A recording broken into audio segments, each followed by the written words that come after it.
আমি এখন কর্নেল হককে বলছি তার বক্তব্য দেওয়ার জন্য।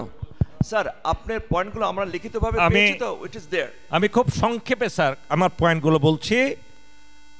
পৃথিবীর সকল মানুষ আল্লাহর সৃষ্টি, সাদা কালো ধর্ম বর্ণ নির্বিশেষে সকল মানুষ আল্লাহর বান্দা। এই মনোভাবটা যদি আমরা আনতে পারি সেটা সবচেয়ে বেশি প্রয়োজন। আমাদের রাসূলুল্লাহ সাল্লাল্লাহু আলাইহি ওয়াসাল্লাম বিদায় হজের ভাষণে বলেছেন, আজ থেকে সাদা কালোর মধ্যে কোনো পার্থক্য নাই। কালো বা সাদা ধর্ম বর্ণ সকল মানুষকে আমাদের ভালোবাসতে হবে। এটা হলো এককভাবে ভালোবাসতে হবে। কে আদিবাসী, কে বাঙালি, কে সেটেলার, এই ডিসক্রিমিনেশন করা যাবে না। 2 নম্বরে বলবো স্যার, শুরুতেই ফায়ার নেই। শুরুতেই ফায়ার নেই মানে আজকে তো এক ভদ্রমহিলা আসলেন, উনি তো পুরো বিপ্লবটাকে উনি উল্টাপাল্টা করে দিয়ে গেলেন। 5-6 হাজার মানুষের রক্ত এখনো মুছে যায়নি, মাথার খুলি উড়ে গেছে, চোখের মধ্যে গুলি করা হয়েছে, 4,500 স্নাইপার রাইফেল দিয়ে মানুষকে হত্যা করা হয়েছে। আর ওই মহিলা এসে সেটাকে পুরো ধূলিসাৎ করে দিলেন। উনি বললেন বাঙালি এবং শেখ মুজিবুর রহমান। শেখ মুজিবুর রহমানই তো প্রথমে বাঙালি এই বলাটায়, এই কথা বলাটাই হলো সমস্যার সূচনা। কেন উপজাতি বাঙালি হইতে যাবে, কেন চাকমা বাঙালি হইতে যাবে, কেন মারবা বাঙালি হইতে যাবে? উনি তো শুরু করলেন সমস্যা। যাই হোক, 3 নম্বর হলো বাংলাদেশ অসাম্প্রদায়িক দেশের একটা উজ্জ্বল উদাহরণ। উকানথিন বলতে পারবেন না যে ওনাকে কোনো রকমে কেউ কোনোভাবে ওনাকে ছোট করেছে। আমার শ্রদ্ধেয় শিক্ষক তুষারকান্তি চাকমা স্যারের প্রত্যেকটা কথা এক একটা আমি বলবো যে অত্যন্ত মূল্যবান কথা। স্যারের মতো লোকদেরকে এই কমিটিতে রাখেন, দেখবেন শান্তি হয়ে যাবে যে সমস্ত কমিটি। 4 নাম্বার হলো এনজিও কার্যক্রমকে অবশ্যই কন্ট্রোলে আনতে হবে। এই এনজিওরাই এগুলো করছে, একটা বৈষম্যের তৈরি করছে তারা। কীরকম? উপজাতিরা দেখতে সুন্দর, সাদা, দেখেন অনুপকান্তি চাকমা স্যার, অনুপ কুমার স্যার সাদা, এই যে তুষার স্যার সাদা, আর স্যার তো চকমক করে, এই যে উকানথিনের চেহারা তো চকমক করে, কিন্তু আপনার চেহারা দেখেন স্যার, আমার চেহারা দেখেন। স্যার এই যে বৈষম্য, এরা কি করে স্যার? এনজিওরা আইসা সব উপজাতিদেরকে ওরা ট্রেনিং দেয়, ওরা শিক্ষা দেয়, স্কিল করে, তাদেরকে বিদেশে কি করে ওই স্কলারশিপ দিয়ে নিয়ে যায়।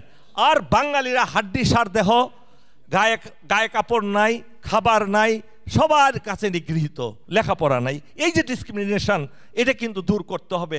আমরা কি ওইখান থেকে তাদেরকে বের করে আনতে পারবো?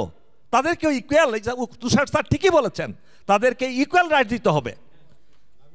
ওই দিন এই তুষার স্যার সম্পর্কে আপনারা দেখবেন এনটিভিতে একটা অনুষ্ঠান প্রচারিত হয়েছে 2 দিন আগে। জেনারেল ফজলে লাহি আকবর বলতেছিলেন তুষারকান্তি স্যারের কথা, যে 4 জন ছিলেন, তুষারকান্তি স্যার, আমাদের brigade general Wadud, colonel Helal, আরেকজন, 4 জন ছিলেন। 4 জনের মধ্যে জোর দিয়ে বলতেছিলেন যে Tusharkanti Chakma would be the best to make a general in Bangladesh army. এই যে টেলিভিশনের, জাতীয় টেলিভিশনে বলতে পারে, এটা কি আমাদের বৈষম্যের কারণে? No, we don't see like that. Next problem হলো sir, Indians agent must be stopped to go there. They are the criminals and they are the criminals. গোয়েন্দা তৎপরতা, আমাদের এনএসআই, ডিজিএফআই গত 15 বছর তো হাসিনা, এই মাফিয়া হাসিনা তাদেরকে ইউজ করছে আওয়ামী লীগকে ক্ষমতা রাখার জন্য। তাদেরকে দিয়ে কোথাও আমাদের পার্বত্য চট্টগ্রামে শান্তি বজায় রাখার জন্য এই মহিলা চেষ্টা করে নাই, কারণ she herself is Indian agent. পুরো আওয়ামী লীগই ইন্ডিয়ান এজেন্ট, পুরো লীগ যারা আছে তারা বাংলাদেশের নাগরিক নয়। এটা আমাদের জোর গলায় বলতে হবে, জোর গলায় বলতে। Last but not the least, আমি বিনীত অনুরোধ করব আমরা যাতে বাঙালিদেরকে অনুপ্রবেশকারী না বলি।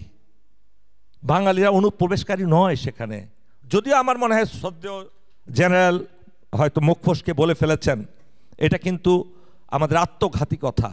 আর একটা শেষ কথা বলে যাই, এটা হয়তো কেউ বলবেন না, আমরা মিলিটারি অফিসাররা নিজের মাংস নিজেরা খাচ্ছি, বাংলাদেশের 1496 জন চাকরিরত সচিব এবং অবসরপ্রাপ্ত সচিবদের সম্পদের পরিমাণ এক একজনের কম পক্ষে হলো 10,000 কোটি টাকা। তারা বাংলাদেশটাকে বিক্রি করে দিয়েছে চুক্তি করে। মন্ত্রীরা দেশ চালায় নাই, চালাইছে এই সচিবরা, পুলিশেরা। কিন্তু গুটি কয়েক মিলিটারি অফিসার তারা দুর্নীতিগ্রস্ত হয়েছে আর্মির অর্গানোগ্রামে থেকে নয়, তারা ডিজিএফআই, এনএসআই, র্যাব, বিশেষ করে আবার কিছু প্রজেক্টে যারা বড় বড় প্রজেক্টে ইঞ্জিনিয়ার্স অফিসাররা কাজ করেছে, তারা ছাড়া বাংলাদেশ সামরিক বাহিনীর ম্যাক্সিমাম অফিসার হলো জাহাঙ্গীর কবির তালুকদারের মতো। তারা দুর্নীতি করে নাই, কিন্তু আমাদের কিছু দুর্নীতিগ্রস্ত অফিসার তারা এই মিলিটারি অফিসারদের চরিত্র হনন করছে। তারা একবারও চিন্তা করে দেখে না, আরে তানজিম গুলি নিল কি নিল না, তার সিও দিল কি দিল না, এটা তো তোমাদের টকশোয়ের আলাপ হইতে পারে না, এটা ঘরোয়া বিষয়। এই ঘরোয়া বিষয়গুলো প্রকাশ করে দিয়ে আমাদের অফিসারদের মর্যাদাহানি করা মানে আমাদের আর্মির মর্যাদাহানি করা। তাদের তদন্ত হয়েছে, তাদেরকে চাকরিচ্যুত করা হয়েছে। কোন সিভিলিয়ান, কোন পুলিশ অফিসারকে, কোন সেক্রেটারিকে জেলখানায় নেওয়া হয়েছে, কোন সেক্রেটারির চাকরি গেছে, কোন সেক্রেটারির বিরুদ্ধে তদন্ত হয়েছে, কোন সেক্রেটারি সম্পর্কে তারা কথা বলছে না। আমি শেষ করে দিচ্ছি, এটাই আমার শেষ কথা। আমার অনুরোধ হলো, চলেন আমরা আত্মঘাতী খেলায় যাতে বের হয়ে আসতে পারি এর থেকে। আল্লাহ হাফেজ, আসসালামু আলাইকুম। Thank you very much.